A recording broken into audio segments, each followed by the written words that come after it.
Sejumlah wilayah Kalimantan Barat terdampak banjir rob. Sepanjang 2025 sudah 165 PMI ditunda keberangkatan ke Kamboja. Selamat sore, selengkapnya pada Seragiti News hari ini, edisi hari Senin 8 Desember 2025. Bersama saya, Safira Ilgasani, kini kita ikuti informasi yang pertama. Kami awali Seragiti News dengan informasi seputar banjir rob. Banjir rob atau air pasang laut melanda kota Pontianak. Banjir kali ini lebih tinggi dan mengakibatkan pemukiman warga tergenang banjir serta mengakibatkan lalu lintas menjadi macet dan banyak kendaraan yang mogok. Banjir rob yang terjadi di kota Pontianak akibat pasang air laut sangat tinggi dibandingkan beberapa hari yang lalu. Bahkan beberapa ruas jalan di kota Pontianak seperti di Jalan Tanjung Pura depan Ramayana, Jalan Gajah Mada serta Jalan Penjara depan Rumah Sakit Antonius relatif tinggi. Selain mengakibatkan arus lalu lintas terhambat, kondisi banjir rob ini juga mengakibatkan kendaraan roda 2 yang kebetulan melintas menjadi mogok. Pantauan di lapangan, banjir juga mengakibatkan aktivitas belanja di Pasar Sudirman, Pasar Kapuas Besar juga terganggu karena beberapa kawasan terendam air. Sementara itu, pemukiman warga di kota Pontianak seperti di pinggiran Sungai Kapuas, Jeruju, Sungai Jawi, Tanjung Raya, dan Imam Bonjol juga mengalami banjir dan tingginya pasang air laut mengakibatkan rumah warga terendam. Namun anak-anak melari yang gembira bermain air walaupun rumah mereka terendam banjir seperti layaknya berenang gratis. Beberapa warga mengungkapkan banjir kali ini sangat tinggi dan seperti tahun 2010 lalu. Safira Ilgasani, Seragiti melaporkan. Imigrasi kelas 2 TPI Ntikong sudah tunda 165 warga negara Indonesia ke Kamboja diduga kuat CPMI non-prosedural. Cegah TPPO Imigrasi perkuat pemeriksaan dokumen di PLBN Ntikong. Kantor Imigrasi kelas 2 TPI Ntikong memaksimalkan pemeriksaan di pintu keterangan pos lantas batas negara Ntikong. Asisten Supervisor Kanim kelas 2 TPI Ntikong Tan Wafi menegaskan imigrasi serius menyikapi tindak pidana perdagangan orang. Berdasarkan data dari Januari hingga Desember 2025, sudah 165 orang WNI yang berniat kerja di luar negeri tanpa dilengkapi dengan dokumen semestinya. Disampaikan Tan Wafi, sebagian besar tujuan ke Sarawak dan juga tujuan Kamboja serta Myanmar.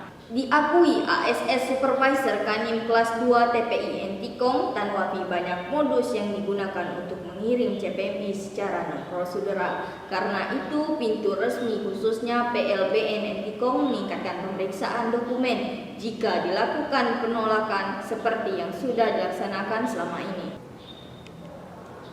Asisten Supervisor Kanim kelas 2 TPI Ntikong Tan Wafi menyampaikan ketat pemeriksaan di PLBN jalur tidak resmi menjadi pilihan CPMI untuk ke Malaysia.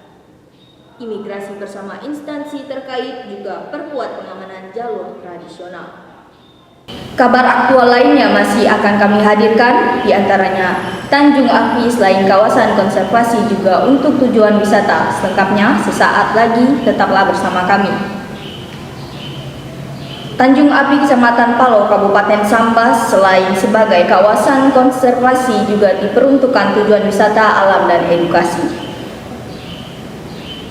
Para pengelola kawasan masih secara swadaya untuk terus melaksanakan upaya pengamatan satu sisi, perhatikan ekonomi juga penting perhatikan pada sisi yang lainnya.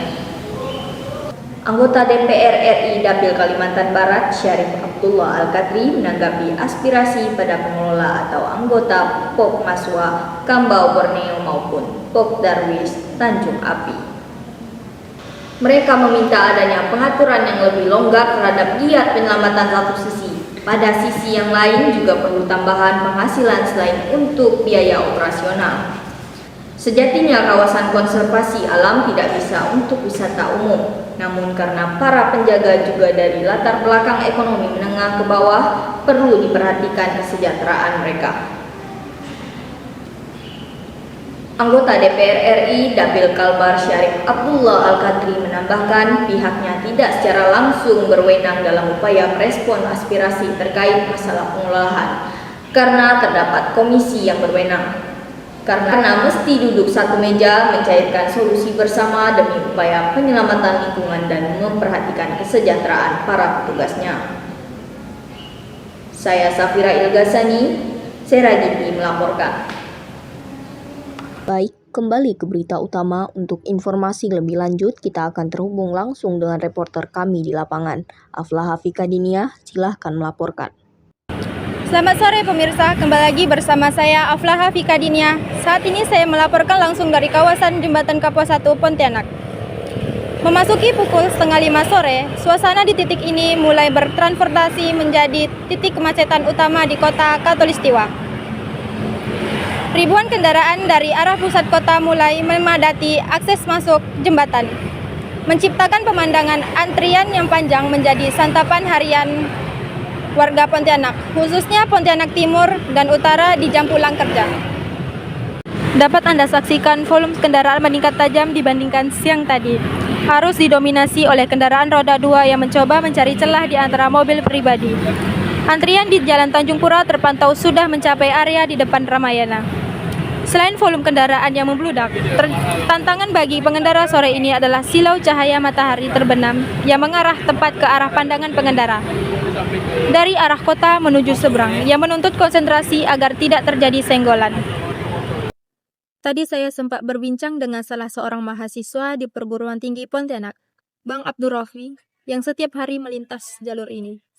Ia mengaku harus menyisihkan waktu setidaknya 40 menit lebih awal agar tidak terjebak di tengah jembatan terlalu lama.